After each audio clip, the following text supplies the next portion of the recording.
الاهتمام بالآخر. اهتم بالآخرين اهتماما حقيقيا، فالاهتمام الصادق يعبر عن عمق المحبة والتقدير. ربما يكون الاهتمام في سؤال بسيط عن أحوالهم، أو في مشاركة لحظة فرح أو حزن، لكنه يغرس أواصر المحبة ويرسخ الروابط بين القلوب. تذكر أن الاهتمام يعبر عن الإحساس بالآخر، ويجعلك جزءاً من حياتهم بصدق وأمانة.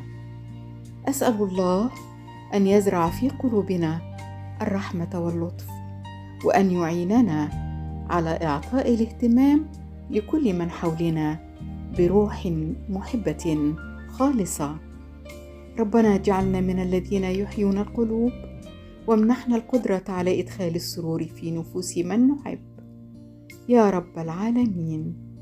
اللهم اغفر لنا ولوالدينا ولمن لهم فضل علينا وعليهم، يا رب العالمين. اللهم آمين.